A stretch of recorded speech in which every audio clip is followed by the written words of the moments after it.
Prevention of money laundering act में next section है हमारे पास सेक्शन 44। सेक्शन 44 बात करता है offences triable by special courts कि कौन से ऑफेंसेस जो हैं वो ट्राइबल हैं स्पेशल कोर्ट्स के द्वारा। पहला पॉइंट है हमारे पास ट्राइबल ऑफेंसेस का। ऑफेंसेस अंडर सेक्शन 4 जो है मनी लॉन्ड्रिंग का, और कोई भी शेड्यूल्ड ऑफेंस जो कनेक्टेड है वो ट्राई किया जाएगा स्पेशल कोर्ट के द्वारा उस एरिया में जहाँ पे ऑफेंस अकर हुआ है। एग्जिस्टिंग केसेस जो है शेड्यूल ऑफेंसेस के वो ट्राई किए जाएंगे before PMLA came into force. तो पीएमएलए आने से पहले जो एग्जिस्टिंग केसेस हैं जो शेड्यूल्ड ऑफेंस के वो कंटिन्यू किए जाएंगे हमारे पास सेम स्पेशल कोर्ट में। सेकेंड पॉइंट आ गया हमारे पास cognizance of money laundering offence. Special court जो है वो कॉग्निजेंस ले सकता है सेक्शन 3 ऑफेंस का मनी लॉन्ड्रिंग का upon complaint by the authorised authority, जब कंप्लेंट मिलती है ऑथराइज्ड अथॉरिटी की तरफ से बिना रिक्वायर करे अक्यूज्ड को कि वो उसको कमिट किया जाए ट्रायल के लिए। अगर इन्वेस्टिगेशन में मिलता है कि कोई मनी लॉन्ड्रिंग नहीं हुई है तो एक क्लोजर रिपोर्ट सबमिट की जाएगी स्पेशल कोर्ट को। थर्ड आ गया हमारे पास transfer of scheduled offence cases. तो ट्रांसफर जो है शेड्यूल्ड ऑफेंस केसेस का वो कहाँ पे किया जाएगा। अगर कोर्ट जो है उसने कॉग्निजेंस ले लिया है शेड्यूल्ड ऑफेंस का और वो डिफरेंट है from special court money laundering के लिए, तो जो ऑथराइज्ड अथॉरिटी है वो अप्लाई कर सकती है ट्रांसफ़र करने के लिए केस को स्पेशल कोर्ट को। फिर जो स्पेशल कोर्ट है वो प्रोसीड करेगी केस के साथ उस स्टेट से जिससे उसको जो है कमिट किया गया है। तो अब इस सेक्शन में क्या क्या चीज़ें हैं जो आपको ध्यान में रखनी है। पहला आ गया हमारे पास सेक्शन नंबर। सेक्शन है हमारे पास 44। इसका टाइटल है हमारे पास offences triable by special court, triable by special courts. First point बात करता है हमारे पास ट्राइबल ऑफेंसेस की कौन कौन से ऑफेंसेस जो हैं वो ट्राई किए जाएंगे। इसमें आ गया हमारे पास ऑफेंसेस जो हैं सेक्शन 4 के अंडर प्लस जो शेड्यूल्ड ऑफेंसेस उससे कनेक्टेड हैं। कोई भी जो शेड्यूल्ड ऑफेंसेस हैं उससे कनेक्टेड हैं, ये स्पेशल कोर्ट में जो है ट्राई किए जाएंगे उस एरिया में जहाँ पे जो ऑफेंस है वो कमिट हुआ है या जो ऑफेंस है वो अकर हुआ है। फिर आ गया सेकंड पॉइंट हमारे पास कि जो एग्जिस्टिंग केसेस हैं हमारे पास जो पीएमएल आने से पहले पीएमएलए फोर्स में आने से पहले थे वो सेम स्पेशल कोर्ट में जो है वो कंटिन्यू करेंगे। तो फर्स्ट जो हमारे पास पॉइंट है उसमें ये दो इम्पॉर्टेंट चीज़ें बताई गई हैं। सेकंड पॉइंट आ गया इसमें हमारे पास जो कॉग्निजेंस है मनी लॉन्ड्रिंग के केसेस का। तो इसमें आ गया कि जो स्पेशल कोर्ट है वो कॉग्निजेंस ले सकता है जो सेक्शन 3 में ऑफेंसेस दिए गए हैं जब कंप्लेंट आती है ऑथराइज्ड अथॉरिटी की तरफ से। यहाँ पे कमिट करना जो है ट्रायल के लिए अक्यूज्ड को ज़रूरी नहीं है। और अगर इन्वेस्टिगेशन में पता लगता है, अगर इन्वेस्टिगेशन में बताया गया है कि कोई भी मनी लॉन्ड्रिंग नहीं हुई है तो यहाँ पे जो है क्लोजर रिपोर्ट सबमिट की जाएगी स्पेशल कोर्ट को। तो ये छोटा सा प्रोसीजर है हमारे पास कॉग्निजेंस का। तीसरा जो पॉइंट है हमारे पास वो है ट्रांसफ़र का पॉइंट। वो बात करता है ट्रांसफ़र जो है केस की। अगर किसी कोर्ट ने कॉग्निजेंस ले लिया है किसी केस का जो स्पेशल कोर्ट है वो नहीं है, मतलब जिसको लेना चाहिए था उसने नहीं लिया, तो यहाँ पे ऑथराइज्ड अथॉरिटी जो है वो रिक्वेस्ट कर सकती है या अप्लाई कर सकती है ट्रांसफ़र किया जाए केस जो है स्पेशल कोर्ट को। और यहाँ पे जो है किस स्टेट से प्रोसीड करना है, उस स्टेट से प्रोसीड करना है जहाँ से केस जो है वो ट्रांसफ़र किया गया है। तो जैसे कि हो सकता है जो यहाँ पे जो है पहला जो कोई कोर्ट था, जैसे कि कोई सिविल कोर्ट था, वो जो है प्रोसीड कर रहा है मनी लॉन्ड्रिंग के केस के साथ और यहाँ पे जो है एविडेंस स्टेज तक जो है केस हो चुका है। उसके बाद जो है यहाँ पे अथॉरिटी अप्लाई करती है कि जो केस है आपके पास वो मनी लॉन्ड्रिंग से रिलेटेड है और इसको जो है स्पेशल कोर्ट को ट्रांसफ़र किया जाए। यहाँ पे सिविल कोर्ट जो है ट्रांसफ़र कर देगी स्पेशल कोर्ट को। तो यहाँ पे कौन सी स्टेट से जो है वो केस उठाया जाएगा, यहाँ पे जो एविडेंस रिकॉर्ड कर लिया है उसके बाद जो प्रोसीडिंग्स हैं वो कंटिन्यू होंगी, तो उसी स्टेट से उठाया जाएगा जिस स्टेट से जो है उसको कमिट किया गया है। तो यहाँ पे जो है ये 3 आपके पास इम्पॉर्टेंट पॉइंट्स हैं। इसमें आपको सेक्शंस याद रखने हैं। सेक्शन 4 ट्राइबल है। सेक्शन 3 के अंडर जो ऑफेंसेस हैं उनका जो है कॉग्निजेंस लिया जाता है। बाकी ट्रांसफ़र का भी आप जो है थोड़ा सा ध्यान रखिए। आपका जो स्टेज वाला पार्ट है उसको थोड़ा सा ध्यान रखिए कि वो जो है प्रोसीड करेगा केस के साथ उसी स्टेज से जहाँ से वो जो है कमिट किया गया है।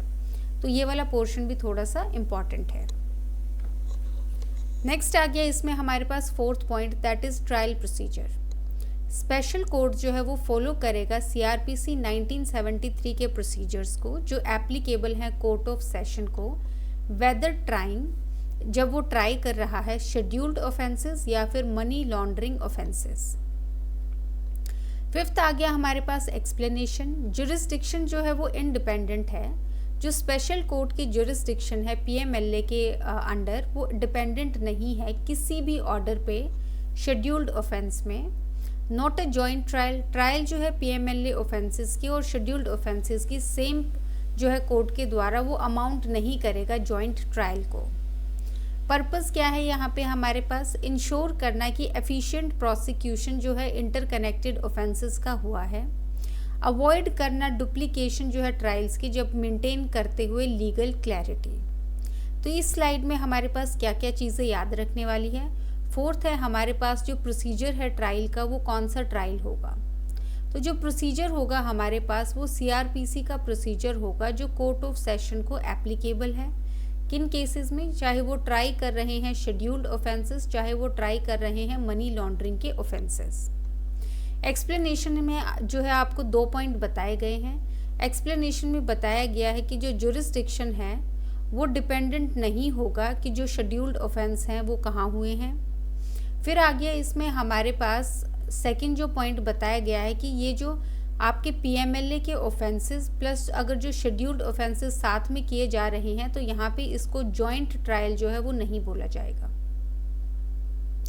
तो यहाँ पे प्रोसीजर जो है वो आपको ध्यान रखना है कि प्रोसीजर CRPC का होगा जो आपका कोर्ट ऑफ सेशन को अप्लाई होगा शेड्यूल्ड ऑफेंस में भी मनी लॉन्ड्रिंग में भी। ये आपका MCQ पॉइंट ऑफ व्यू से इम्पॉर्टेंट है। दूसरा बताया है कि जो जुरिस्डिक्शन है स्पेशल कोर्ट का वो डिपेंड नहीं करेगा कि किसी भी ऑर्डर पे जो शेड्यूल्ड ऑफेंस के, तो यहाँ पे इंडिपेंडेंट होगा जुरिस्डिक्शन जो है स्पेशल कोर्ट का। नेक्स्ट आ गया जॉइंट ट्रायल जो है वो नहीं माना जाएगा। नेक्स्ट सेक्शन आ गया इसमें हमारे पास section 45, offences to be cognizable and non bailable. तो PMLA के अंडर जो ऑफेंसेस होंगे हमारे पास वो कॉग्निजेबल माने जाएंगे और वो नॉन बेलेबल ऑफेंसेस जो है माने जाएंगे। पहला आ गया इसमें हमारे पास general rule, that is non bailable offences. सारे के सारे ऑफेंसेस अंडर PMLA वो कॉग्निजेबल होंगे और नॉन बेलेबल होंगे। कॉग्निजेबल कौन से केसेस होते हैं, जहाँ पे पुलिस ऑफिसर जो है वो अरेस्ट कर सकते हैं बिना किसी वारंट के या बिना किसी परमिशन के मजिस्ट्रेट से। नॉन बेलेबल कौन से होते हैं, जहाँ पे बेल जो है वो राइट नहीं होता है, ये डिस्क्रिशन होती है कोर्ट की। तो ये दोनों जो चीज़ें जो हैं ये सीरियस ऑफेंसेस में जो है अप्लाई होंगी। तो यहाँ पे ऑफेंस को सीरियस माना गया है और उसको कॉग्निजेबल और नॉन बेलेबल की कैटेगरी में डाला गया है।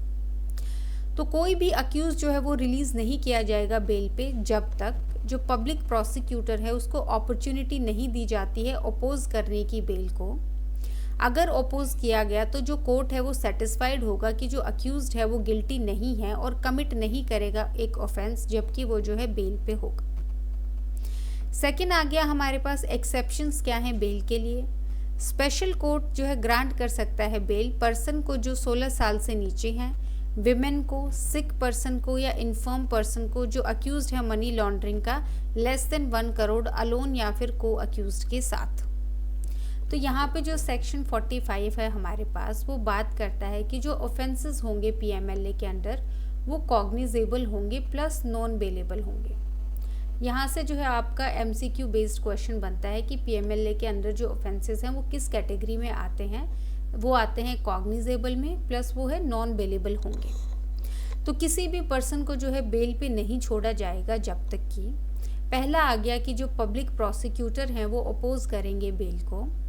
दूसरा आ गया, अगर अपोज किया गया, अपॉर्चुनिटी मिलेगी कि वो अपोज कर सकते हैं यहाँ पे जो है बेल को। अगर उन्होंने चूज़ किया कि वो अपोज करेंगे तो कोर्ट जो है सेटिस्फाइड होंगे कि जो अक्यूज्ड हैं वो गिल्टी नहीं है, पहली बात, प्लस कोई और जो है कमिट नहीं करेंगे ऑफेंस जब उनको जो है बेल दी जाएगी। मतलब प्रेजेंटली भी गिल्टी नहीं है और आगे भी कोई ऑफेंस कमिट नहीं करेंगे, तो इन कंडीशन पे उनको जो है बेल दी जाएगी। अब एक्सेप्शंस क्या हैं बेल की, कि किन केसेस में जो है ग्रांट की जा सकती है बेल, जहाँ पे पर्सन जो है 16 साल से नीचे है। फिर आ गया विमेन है हमारे पास। तीसरा आ गया सिक है या फिर कोई इन्फर्म पर्सन है। फोर्थ आ गया इसमें हमारे पास जहाँ पे मनी लॉन्ड्रिंग की जो अमाउंट है वो लेस देन 1 करोड़ रुपए है, तो 1 करोड़ से नीचे का अगर मनी लॉन्ड्रिंग हुई है तो इन केसेस में जो है आपको बेल जो है स्पेशल कोर्ट ग्रांट कर सकता है। ये भी आपको एमसीक्यू पर्पस से जो है चारों ऑप्शंस याद रखने हैं।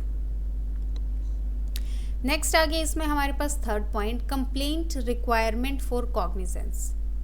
स्पेशल कोर्ट जो है कॉग्निजेंस नहीं ले सकता सेक्शन 4 ऑफेंस की एक्सेप्ट जब तक रिटर्न कंप्लेंट नहीं आती है। किसके द्वारा? डायरेक्टर के द्वारा, FIU, या फिर जो ऑफिसर हैं सेंट्रल या स्टेट गवर्नमेंट के जो ऑथराइज्ड हैं राइटिंग में सेंट्रल गवर्नमेंट के द्वारा। फोर्थ आ गया हमारे पास इन्वेस्टिगेशन रिस्ट्रिक्शन। कोई भी पुलिस ऑफिसर इन्वेस्टिगेट नहीं करेंगे PMLA का ऑफेंस जब तक कि स्पेसिफिकली ऑथराइज्ड नहीं है सेंट्रल गवर्नमेंट के द्वारा। फिर आगे जो कंडीशंस हैं ऐसी ऑथराइजेशन की वो प्रिस्क्राइब की जा सकती है। फिफ्थ आ गया हमारे पास एडिशनल लिमिटेशन। बेल रिस्ट्रिक्शंस जो हैं सेक्शन 45 के अंडर वो जो है ऐड करेंगे दूसरे बेल लिमिटेशन को CRPC के अंडर या फिर जो है अदर लॉज के अंडर। सिक्स्थ आ गया हमारे पास एक्सप्लेनेशन या लीगल इफेक्ट। अगर PMLA ऑफेंसेस कॉग्निजेबल हैं तो ऑफिसर जो है अरेस्ट कर सकते हैं बिना वारंट के। अगर जो PMLA ऑफेंसेस नॉन बेलेबल हैं, बेल जो है एक्सेप्शनल है, सब्जेक्ट टू होगी स्ट्रिक्ट कंडीशंस को। अरेस्ट पावर जो है वो सब्जेक्ट टू होगी सेक्शन 19 की कंडीशंस को, और जो कंडीशंस है हमारे पास सेक्शन 45 में। तो इस स्लाइड में हमने क्या डिस्कस किया है? सबसे पहले आ गया इसमें हमारे पास थर्ड पॉइंट की जो कॉग्निजेंस है वो स्पेशल कोर्ट तभी ले सकता है जब कोई कंप्लेंट आई है, रिटर्न कंप्लेंट। तो आपको ध्यान रखना है यहाँ पे ओरली नहीं होगा, रिटर्न कंप्लेंट दी गई है। पहला आ गया डायरेक्टर के द्वारा, दूसरा आ गया कोई भी ऑफिसर जो है स्टेट गवर्नमेंट का या फिर सेंट्रल गवर्नमेंट का जिसको ऑथराइज किया गया है सेंट्रल गवर्नमेंट के द्वारा। दूसरा आ गया इसमें हमारे पास जो फोर्थ पॉइंट है इसमें वो आ गया हमारे पास इन्वेस्टिगेशन रिस्ट्रिक्शंस। तो कोई इन्वेस्टिगेशन जो है कोई भी पुलिस ऑफिसर नहीं कर सकता है। पुलिस ऑफिसर तभी इन्वेस्टिगेशन करेगा तब वो जो है स्पेशली ऑथराइज्ड है यहाँ पे सेंट्रल गवर्नमेंट के द्वारा। फिर आ गया इसमें हमारे पास फिफ्थ पॉइंट आ गया इसमें हमारे पास एडिशनल लिमिटेशन। जो बेल रिस्ट्रिक्शंस है हमारे पास सेक्शन 45 में वो ऐड करेंगे जो दूसरे लिमिटेशंस हैं CRPC में या कोई और लॉ में। तो बेसिकली CRPC में अगर लॉज हैं वो भी अप्लाई करेंगे बेल पे, प्लस यहाँ पे जो सेक्शन 45 है उसके लिमिटेशंस भी अप्लाई करे जाएंगे। सिक्स्थ आ गया इसमें हमारे पास अगर ऑफेंस कॉग्निजेबल है तो यहाँ पे अरेस्ट होगा विदाउट वारंट। फिर आ गया अगर नॉन बेलेबल है तो यहाँ पे जो बेल है हमारे पास वो एक्सेप्शनल है और यहाँ पे जो है स्ट्रिक्ट कंडीशंस के साथ जो है बेल दी जाएगी। फिर आ गया इसमें हमारे पास जो अरेस्ट पावर है वो सब्जेक्ट टू होगी सेक्शन 19 की कंडीशंस के, प्लस हमारे पास जो कंडीशंस है अंडर सेक्शन 45। तो ये आपके पास जो है की पॉइंट्स हैं। अब इसमें से जो MCQ बेस्ड आपके आने के चांसेस हैं वो कौन कौन से पॉइंट हैं? पहला है आपके पास कि कंप्लेंट रिटर्न होगी डायरेक्टर के द्वारा या ऑफिसर जो है सेंट्रल गवर्नमेंट का या फिर स्टेट गवर्नमेंट का जो सेंट्रल गवर्नमेंट ने राइटिंग में दिया है उसको ऑथराइज किया है। तो आपको यहाँ पे अथॉरिटीज़ याद रखनी है। उसके बाद आ गया कि लिमिटेशन अरेस्ट विदाउट वारंट। यहाँ पे ऐसा सच आपको बाकी याद रखने वाला नहीं है MCQ पर्पस से, लेकिन आप थियोरेटिकली थोड़ा सा देख सकते हैं ऊपर से। जो मेन चीज़ है याद करने वाली वो कंप्लेंट से रिलेटेड ही है कि रिटर्न कंप्लेंट होगी, प्लस कौन दे सकता है? डायरेक्टर दे सकता है। यहाँ पे ऑफिसर जो है स्टेट गवर्नमेंट सेंट्रल गवर्नमेंट का जिसको ऑथराइज किया गया है सेंट्रल गवर्नमेंट के द्वारा। 7th आ गया हमारे पास इस सेक्शन का पर्पस क्या है। ये इंश्योर करते हैं strict enforcement against money laundering offences. तो मनी लॉन्ड्रिंग ऑफेंसेस के अगेंस्ट स्ट्रिक्ट इन्फोर्समेंट इंश्योर करते हैं। प्रिवेंट करते हैं अक्यूज्ड को इवेड करने से ट्रायल थ्रू इजी बेल। उसको इजी बेल नहीं मिलती कि कहीं वो इवेड ना कर जाए ट्रायल, मतलब ट्रायल से वो बच ना जाए, इसके लिए इजी बेल जो है वो नहीं दी जाती है, प्रिवेंट की जाती है। प्रोवाइड करते हैं एक्सेप्शनल रिलीफ सिर्फ वल्नरेबल या फिर लो वैल्यू ऑफेंडर्स को। तो जैसे यहाँ पे आपने देखा था कि जो बेल है उसके एक्सेप्शंस में 16 ईयर से नीचे है या विमेन है या फिर सिक इन्फर्म पर्सन है, ये हमारे पास वल्नरेबल ऑफेंडर्स हैं, तो इनके लिए जो है एक्सेप्शनल रिलीफ जो है वो दिया जाता है। नेक्स्ट आ गया इसमें हमारे पास सेक्शन 46। सेक्शन 46 बात करता है application of code of criminal procedure 1973 to proceedings before special court, कि जो एप्लीकेशन है सीआरपीसी की उन प्रोसीडिंग्स को जो स्पेशल कोर्ट्स के सामने होती हैं। पहला आ गया हमारे पास एप्लीकेबिलिटी ऑफ सीआरपीसी। सारे के सारे जो प्रोविजंस हैं सीआरपीसी के कोड ऑफ क्रिमिनल प्रोसीजर 1973 के, वो अप्लाई होंगे प्रोसीडिंग्स को स्पेशल कोर्ट के सामने। ये इंक्लूड करता है प्रोविजंस जो रिलेट करते हैं बेल से, बॉन्ड से, ट्रायल से, एटसेट्रा से। स्पेशल कोर्ट जो है डीम्ड माना जाएगा कि वो कोर्ट ऑफ सेशन है सारे पर्पसेस के लिए सीआरपीसी के अंडर। सेकंड पॉइंट बात करता है पब्लिक प्रोसिक्यूटर की। पर्सन जो कंडक्ट कर रहे हैं प्रोसिक्यूशन स्पेशल कोर्ट के सामने, वो डीम्ड माने जाएंगे public prosecutors under CrPC. Central government जो है वो अपॉइंट करेगी स्पेशल पब्लिक प्रोसिक्यूटर किसी भी केस के लिए या क्लास या ग्रुप ऑफ केसेस के लिए। थर्ड आ गया हमारे पास क्वालिफिकेशन ऑफ प्रोसिक्यूटर। अपॉइंट किए जाने के लिए पब्लिक प्रोसिक्यूटर या स्पेशल पब्लिक प्रोसिक्यूटर उसके पास एक्सपीरियंस होना चाहिए 7 ईयर्स का एज एन एडवोकेट और स्पेशल नॉलेज होनी चाहिए लॉ की। तो यहाँ पे जो है हमारे पास इस स्लाइड में हमने क्या पढ़ा है, सेक्शन 46 के बारे में पढ़ा है, जो बताता है एप्लीकेशन जो है सीआरपीसी की उन प्रोसीडिंग्स में जो स्पेशल कोर्ट के सामने होंगी। तो पहला हमारे पास पॉइंट आता है एप्लीकेबिलिटी जो है सीआरपीसी की।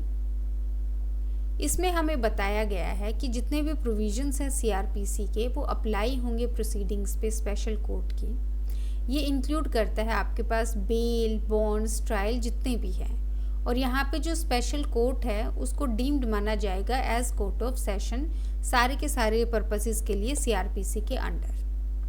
सेकंड बात करते हैं पब्लिक प्रोसिक्यूटर की। तो जो पर्सन कंडक्ट कर रहा है प्रोसिक्यूशन स्पेशल कोर्ट के सामने, उसको माना जाएगा कि वो पीपी है अंडर सीआरपीसी। यहाँ पे जो सेंट्रल गवर्नमेंट है वो भी अपॉइंट कर सकती है स्पेशल पब्लिक प्रोसिक्यूटर को स्पेशल केसेस के लिए। तो ये जो है आपके पास सीआरपीसी में भी होता है स्पेशल पब्लिक प्रोसिक्यूटर वाला पॉइंट, और यहाँ पे भी है कि सेंट्रल गवर्नमेंट अपॉइंट कर सकती है। थर्ड आ गया हमारे पास पब्लिक प्रोसिक्यूटर के लिए, स्पेशल पब्लिक प्रोसिक्यूटर के लिए क्या क्वालिफिकेशंस होंगी। पहला आ गया उसके पास जो है 7 ईयर्स का एक्सपीरियंस होना चाहिए एज एन एडवोकेट। दूसरा आ गया उसके पास जो है स्पेशल नॉलेज होनी चाहिए लॉ की। तो यहाँ पे जो है आपके पास याद रखने वाली कौन सी चीज़ें हैं, यहाँ पे आपके पास है, पहला तो आपको सेक्शन का नंबर याद रखना है, उसका जो आपका टाइटल है वो याद रखना है। उसके बाद आपको जनरली ये याद रखना है कि जो सीआरपीसी के प्रोविजंस है वो अप्लाई होंगे स्पेशल कोर्ट पे, और यहाँ पे जो स्पेशल कोर्ट है उसको माना जाएगा कि वो कोर्ट ऑफ सेशन है। तो ये 2 पॉइंट जो है आपको एमसीक्यू पर्पज से याद रखने हैं। यहाँ पे पीपी का जो पॉइंट है वो आप स्किप कर सकते हैं क्योंकि ये थोड़ा सा जनरल पॉइंट है, इसमें आपको एमसीक्यू बेस्ड या फैक्ट बेस्ड क्वेश्चन आना थोड़ा सा डिफिकल्ट है। नेक्स्ट जो है आपको याद रखना है वो है क्वालिफिकेशंस जो है पीपी की या एसपीपी की, दैट इज़ पब्लिक प्रोसिक्यूटर की या स्पेशल पब्लिक प्रोसिक्यूटर की। इसमें आ गया हमारे पास कि उनके पास जो है 7 साल तक का एक्सपीरियंस होना चाहिए एज एन एडवोकेट और स्पेशल नॉलेज होनी चाहिए लॉ की।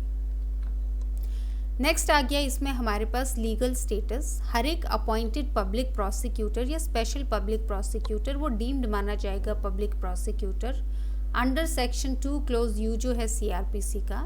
सारे के सारे जो प्रोविजंस है सीआरपीसी के वो अप्लाई होंगे अकॉर्डिंगली। फिर आ गया फिफ्थ हमारे पास पर्पस। ये इंश्योर करता है सीआरपीसी प्रोसीडिंग्स को जो फॉलो की जाएंगी फेयरनेस के लिए और यूनिफॉर्मिटी के लिए।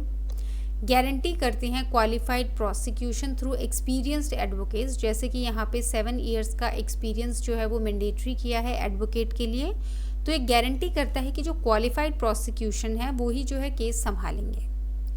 इंटीग्रेट करता है स्पेशल कोर्ट ट्रायल्स को विद स्टैंडर्ड जुडिशियल प्रोसीजर्स। तो यहाँ पे जो आपका स्पेशल कोर्ट यहाँ पे बनाया गया है मनी लॉन्ड्रिंग के केसेस के लिए, उनके ट्रायल को जो है जो स्टैंडर्ड जुडिशियल प्रोसीजर है हमारे पास उसके साथ जो है इंटीग्रेट किया गया है, ताकि एक फेयर ट्रायल और एक यूनिफॉर्म ट्रायल जो है वो सबको मिले। तो लीगल स्टेटस में क्या आ गया हमारे पास कि जो पीपी है या एसपीपी है, वो जो पीपी है या फिर एसपीपी है वो वही डेफिनेशन के अंदर आएगा जो हमारे पास सेक्शन 2 क्लोज यू में है सीआरपीसी का। बाकी सारे के सारे जो प्रोविजंस है सीआरपीसी के वो अप्लाई होंगे। नेक्स्ट आ गया इसमें हमारे पास सेक्शन 47 अपील एंड रिवीजन। तो अपील और रिवीजन कहाँ होगी, कैसे होगी, कौन करेगा, टाइम लिमिट क्या है, ये जो है हम इस सेक्शन में पढ़ेंगे। Applicability of CrPC powers. जो हाई कोर्ट है वो एक्सरसाइज कर सकते हैं पावर्स अंडर चैप्टर 29 अपील्स का, और जो चैप्टर 30 है हमारे पास रेफरेंस रिवीजन रिव्यू जो है सीआरपीसी 1973 का, ये अप्लाई करेगा एज फार एज रेलिवेंट है पीएमएलए प्रोसीडिंग्स को।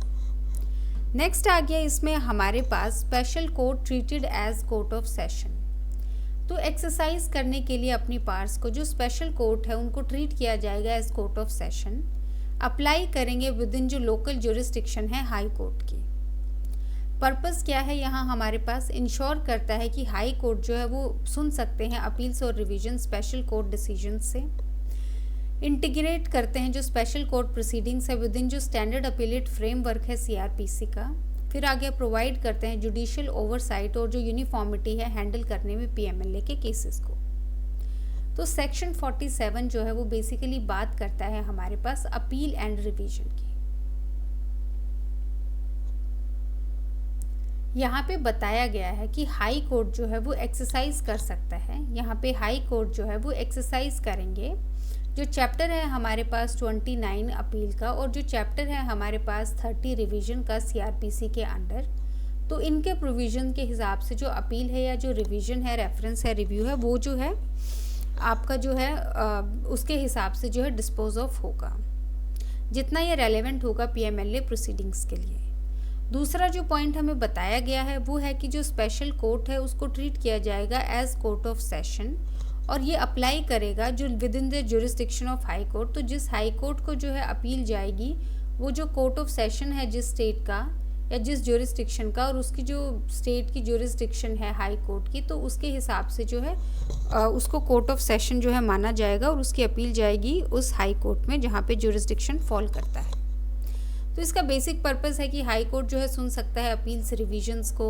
यहाँ पे जो है बेसिकली फेयर और जो जुडिशियल ओवरसाइट दिया गया है पीएमएलए के केसेस को। यहाँ पे ऐसा याद रखने वाला कुछ है नहीं, आप थोड़ा सा ध्यान रखें कि जो अपील रिवीजन है वो सीआरपीसी के हिसाब से जो है वो की जाएगी। दूसरा आ गया हमारे पास जो स्पेशल कोर्ट है उसको कोर्ट ऑफ सेशन माना जाएगा, ये हमने पहले भी पढ़ा है, बट अपील और रिवीजन के जो है पर्पस से कोर्ट ऑफ सेशन को माना जाएगा स्पेशल कोर्ट, और उसकी जो फर्दर अपील हमारे पास हाई कोर्ट को जाती है तो यहाँ भी हाई कोर्ट को जाएगी। तो ये जो है आप थोड़ा सा ध्यान रखेंगे। नेक्स्ट आ गया इसमें हमारे पास चैप्टर 8 जो कि अथॉरिटीज़ की बात करता है। सेक्शन 48 में आ गया हमारे पास अथॉरिटीज़ अंडर एक्ट। पहला आ गया हमारे पास क्लासेस ऑफ अथॉरिटीज़। तो जो फॉलोइंग अथॉरिटीज़ या ऑफिसर्स हैं वो डेजिग्नेट किए गए हैं पीएमएलए के अंडर। पहला आ गया director, additional director, joint director, जो टॉप लेवल ऑफिसर्स हैं, रिस्पॉन्सिबल हैं एडमिनिस्ट्रेशन के लिए और इन्फोर्समेंट के लिए। सेकंड आ गया हमारे पास डेप्यूटी डायरेक्टर, जो असिस्ट करते हैं डायरेक्टर को और डेलीगेट करते हैं पावर्स एक्ट के अंदर।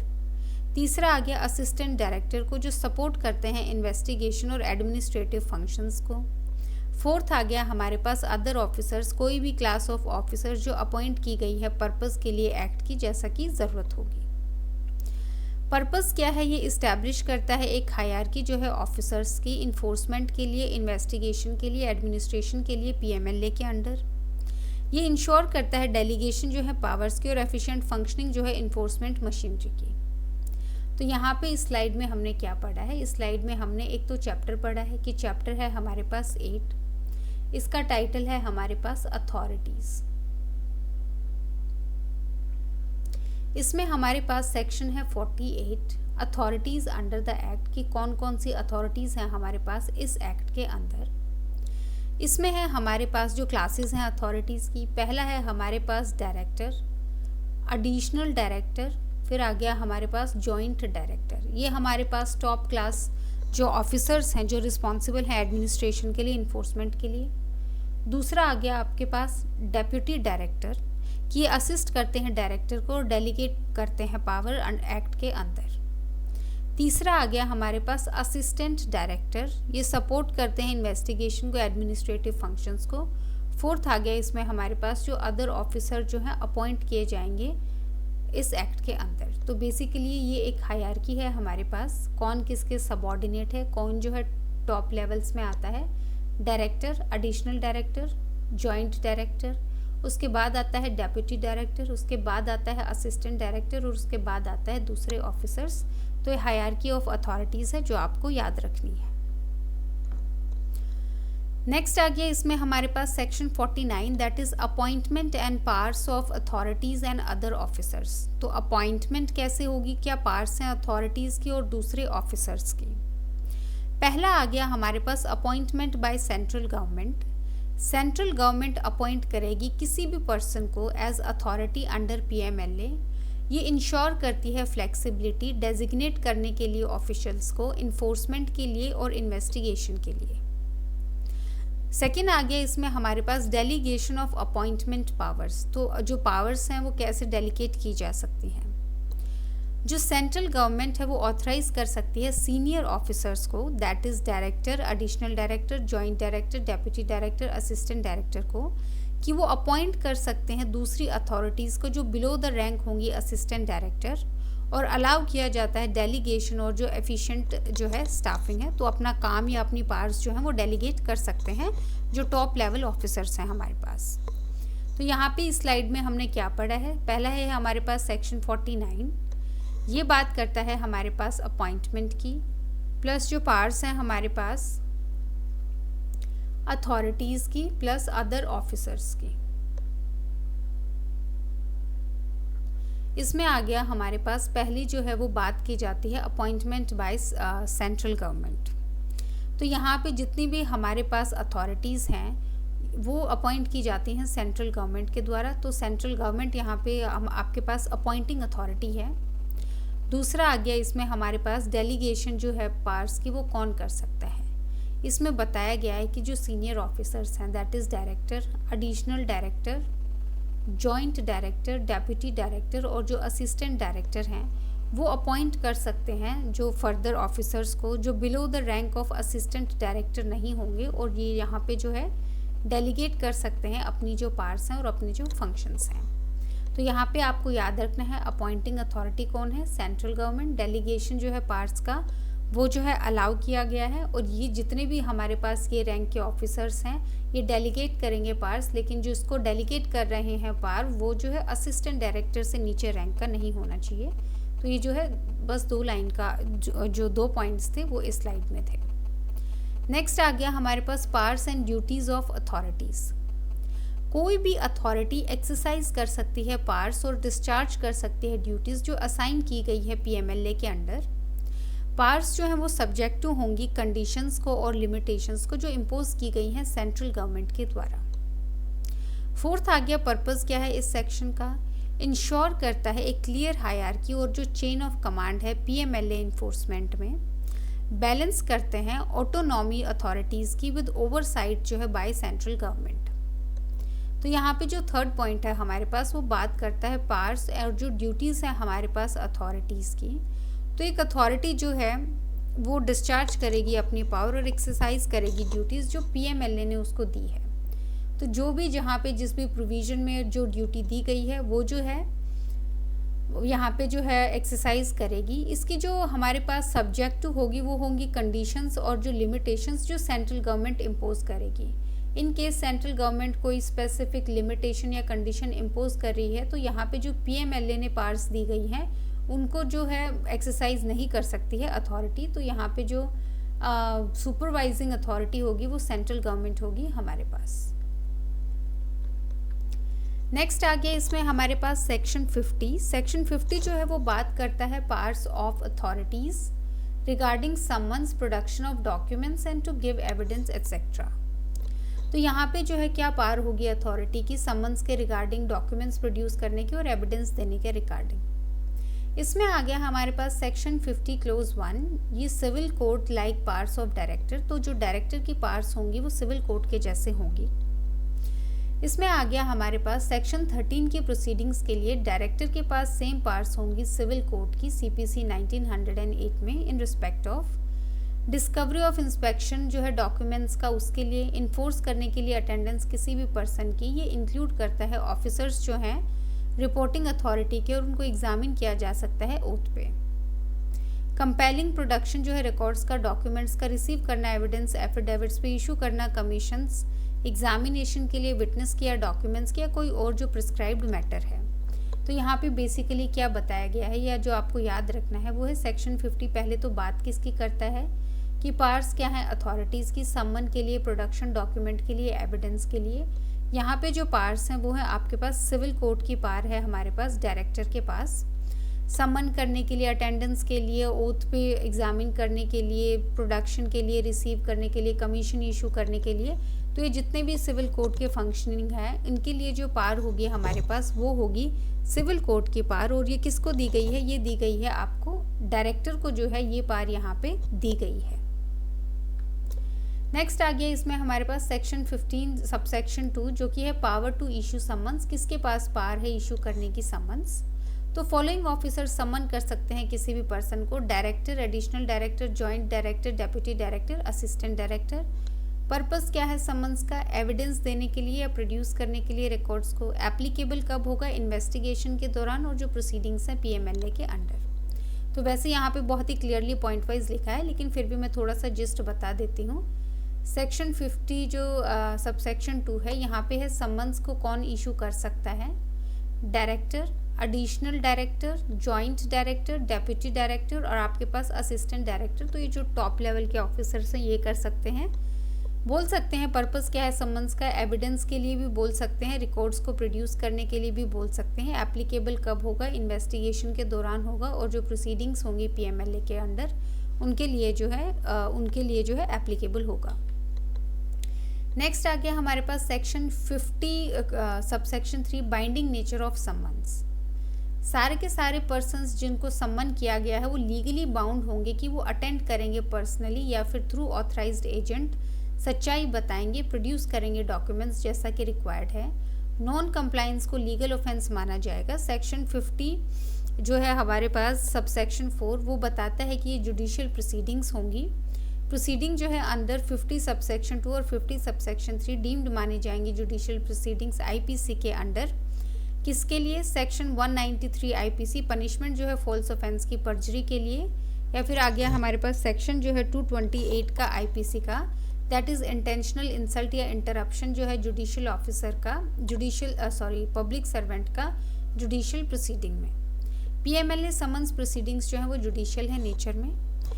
तो इस स्लाइड में क्या बताया गया है कि सेक्शन 50 सबसेक्शन 3 बताता है कि जो समन्स का है वो बाइंडिंग नेचर होगा। तो जिस पर्सन को दिया गया है वो लीगली बाउंड होगा कि वो अपीयर हो पर्सनली या फिर ऑथराइज्ड एजेंट के थ्रू, प्लस वो जो है सच्चाई बताएंगे, प्लस जो है प्रोड्यूस करेंगे डॉक्यूमेंट्स जो कि समन्स में लिखा था या जो रिक्वायर किया गया था। अगर इसका नॉन कंप्लायंस हुआ है तो यहाँ पे जो है लीगल ऑफेंस माना जाएगा। फिर आ गया हमारे पास सेक्शन 50 जो है सबसेक्शन 4 की, यहाँ पे ये जो प्रोसीडिंग्स हैं ये जुडिशियल प्रोसीडिंग मानी जाएंगी आईपीसी के अंडर 2 सेक्शन के पर्पस के लिए। सेक्शन 193 ऑफ आईपीसी, दूसरा आ गया हमारे पास सेक्शन 228 ऑफ आईपीसी। 193 बात करता है पर्जरी की, दैट इज फॉल्स एविडेंस देना। 228 बात करता है इंटेंशनल इंसल्ट या इंटरप्ट कर दिया है पब्लिक सर्वेंट को जुडिशियल प्रोसीडिंग में। तो इनके लिए यहाँ पे जो है जुडिशियल प्रोसीडिंग मानी जाएंगी। जो पनिशमेंट दी जाती है इनके इन ऑफेंसेस के लिए वो जो है एप्लीकेबल होंगी यहाँ पे। नेक्स्ट आ गया इसमें हमारे पास section 50 subsection 5 part two impound records. तो ऑफिसर जो है वो इम्पाउंड कर सकता है और रिटेन कर सकता है रिकॉर्ड्स को जो उसके सामने प्रोड्यूस किए गए हैं। रिस्ट्रिक्शंस हैं असिस्टेंट पे और डेप्यूटी डायरेक्टर पे, वो क्या नहीं कर सकते हैं, इम्पाउंड नहीं कर सकते हैं रिकॉर्ड्स बिना रिकॉर्ड करे रीजनिंग, या फिर रिटेन नहीं कर सकते हैं रिकॉर्ड्स को beyond 3 months without prior approval of joint director. फिर अथॉरिटी जो है अप्रूवल की वो आ गई जॉइंट डायरेक्टर हमारे पास। तो सेक्शन 50 सबसेक्शन 5 बात करता है पार जो है इम्पाउंड करने की या फिर रिटेन करने की जो रिकॉर्ड्स हैं। तो यहाँ पे ऑफिसर जो है इम्पाउंड कर सकता है, रिटेन कर सकता है। रेस्ट्रिक्शंस क्या है यहाँ पे, असिस्टेंट या फिर डेप्यूटी डायरेक्टर जो है वो नहीं कर सकते हैं इम्पाउंड रिकॉर्ड्स को अगर उन्होंने रीज़न नहीं दिया है, प्लस वो जो है रिटेन नहीं कर सकते हैं 3 months से ज़्यादा बिना प्रायर अप्रूवल के जो है जॉइंट डायरेक्टर का। तो यहाँ पे जैसे आपको हायरार्की में पता है डायरेक्टर है, डेप्यूटी डायरेक्टर है, असिस्टेंट डायरेक्टर है। तो यहाँ पे जो है बेसिकली डायरेक्टर जो है इम्पाउंड कर सकते हैं, लेकिन असिस्टेंट डायरेक्टर और डेप्यूटी डायरेक्टर के लिए बोला गया है कि जो इम्पाउंड है वो बिना रीज़न के नहीं किया जा सकता और 3 महीने से ज़्यादा रिटेन नहीं किया जा सकता। इसके लिए जो अप्रूवल चाहिए वो चाहिए जॉइंट डायरेक्टर का। आप जो अथॉरिटी है अप्रूवल की उसको ध्यान रखिए MCQ पर्पज़ से, और जो टाइमिंग है वो भी ध्यान रखिए, 3 महीने से ज़्यादा जो है वो नहीं रिटेन कर सकते।